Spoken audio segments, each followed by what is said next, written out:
정청래 후보가 결국 폭발했습니다. 언론 인터뷰를 통해서 김민석, 송영길 후보의 공세에 본격적으로 반격하기 시작한 건데요. 정 후보는 그전까지는 이런 입장을 보여왔습니다. 네거티브는 없다면서도 가끔 정당 방위는 하겠다. 그들의 주장은 이재명 대통령을 비판하는 유시민 작가의 발언들에 대해 왜 침묵하냐는 거였죠. 여기에 대해 정 후보는 개인적인 생각은 있지만 당대표를 지낸 사람으로서 노코멘트 하는 게 맞다고 생각했다고 밝혔습니다. 지금 김 후보와 송 후보가 정청래는 왜 유시민에 침묵하냐고 답을 요구하고 있습니다만 사실 정 후보가 뭐라고 코멘트를 하든 결과는 똑같을 겁니다. 예를 한번 들어보겠습니다. 이해한다거나 동의한다는 입장을 표명하면 역시 반명이구나. 발언이 지나쳤다 또는 동의하지 않는다고 했다면 반명짓만 해놓고 이제 와서 친명인 척 연기하지 마라. 이렇게 말할 게 뻔하겠죠? 그들은 이미 정청래를 반명의 핵심으로 규정했는데 정청래의 말을 믿겠습니까? 그러니까 결국 어느 쪽이든 프레임에 말려드는 겁니다. 그래서 앞서 정 후보가 개인적 생각은 있다면서도 노코멘트가 좋겠다는 정무적 판단이 있었다고 발언했던 거죠. 그리고 이 말을 하면서 정 후보가 덧붙인 말들이 두 후보들을 제대로 때렸죠? 자신이 노코멘트 한 걸 문제 삼는다면 김민석 후보는 왜 신천지와 관련한 근거를 대지 않고 침묵하고 있는가? 송영길 후보는 대통령을 만나서 무슨 얘기를 했는지를 묻는 질문에 왜 NCND라고 하는가? 틀린 말이 하나도 없죠?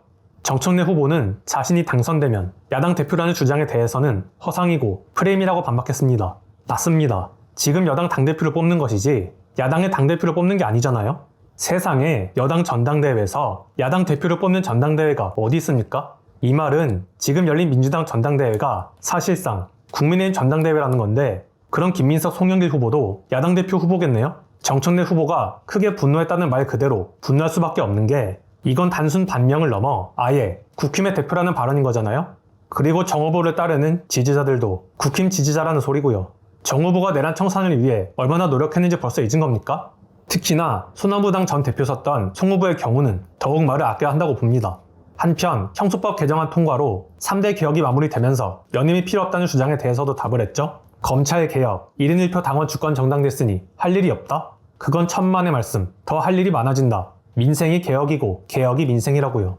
개혁은 한 번에 뚝딱 완성되는 게 아니죠. 왜 민주당이 개혁이라는 것을 핵심 가치이자 슬로건으로 걸고 지금까지 달려왔겠습니까? 정 후보는 계속해서 신천지 의혹을 제기했던 김 후보 관련 윤리위원회 제소를 꺼낸 것에 대해서도 자세히 설명했습니다. 자신이 당대표가 되면 제1호 조치로 당대표 직속 윤리감찰단 지시를 통해서 이 사안에 대해 철저히 조사할 것이라고 밝혔죠. 저도 여러 번 강조드리기도 했는데 이건 김민석 후보의 주장인 경고만 한 것일 뿐이라는 걸로 가볍게 넘어갈 게 아닙니다. 본인의 의혹 제기로 민주당이 한순간에 위헌정당으로 몰려 해산될 위기에 처한 아주 심각한 사안입니다.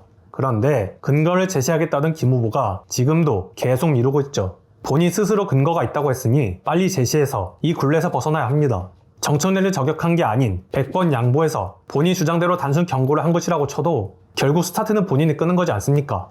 어느 쪽이든 민주당의 당대표를 하겠다고 하는 사람이 이렇게나 본인 혼자 태평하다는 게 도저히 납득이 되지가 않습니다.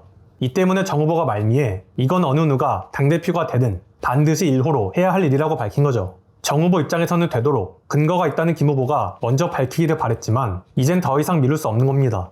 방송에서도 밝혔듯 자신이 엮여들어간 것은 개인으로 대응하면 될 일이지만 민주당 전체를 끌어들인 건 당의 운명이 걸린 문제거든요. 그리고 집권 당대표가 강성 당원만 보고 가면 안 된다는 우려가 제기된다는 질문에 대해서도 답을 했는데요. 한 년만 부각해 이것을 강성이라고 한다면 3자 비밀연합을 꺼낸 김 후보는 음모론자의 분열주의냐고 말입니다. 그러면서 자신을 부당하게 공격하는 여러 사람들도 있었지만 반박하면 그 사람에게 치명상이 될 수도 있기에 말을 아낀 것이었다고 했습니다. 또 이번에 크게 논란이 됐던 선호투표자와 관련한 질문에서는 자신에게 불리한 건 분명하다면서도 자신은 당이 혼란에 빠지는 과정을 우려했고 그 부분이 해소됐기에 수용했던 것이라고 다시 한번 밝혔죠. 무엇보다 자신이 불리하든 유리하든 판단하고 결정하는 것은 당원들의 몫이라고 짧게 답변했습니다. 당의 주인은 당원임을 분명히 한 겁니다. 자, 정청래 후보의 인터뷰를 보십시오. 정청래는 이렇게 하나하나 반박할 수 있음에도 그전까지는 반박하지 않았습니다.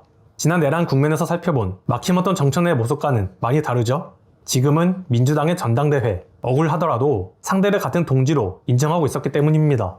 이건 정청래에 네거티브는 없지만 정당 방위는 하겠다와 괴를 같이 합니다. 또 지난번 소개해드렸던 신천지 연루설에 대해서는 선대응이 아닌 맞고수를 말한 것도 마찬가지고요. 한마디로 먼저 때리지 않겠다, 그리고 강하게 반격하지 않겠다는 것입니다. 결과적으로 누구보다 당내 혼란을 걱정하고 당원들을 걱정하고 있었습니다. 그런데 이번 인터뷰를 통해 강하게 반격했습니다. 더 이상 방어만 하지는 않겠다는 겁니다. 상대들의 공격이 도를 넘고 있으니까요. 단순히 자신만을 공격하는 게 아니라 당과 당원 자체를 대상으로 삼고 있으니까요. 이제부터 정청래 후보가 앞으로 어떻게 대응해 나갈지 기대가 됩니다. 오늘 내용은 여기까지입니다. 유익하셨다면 구독과 좋아요로 영상 제작에 힘을 주시면 감사드리겠습니다. 2030 진보는 힘들다. 시청해주셔서 감사합니다.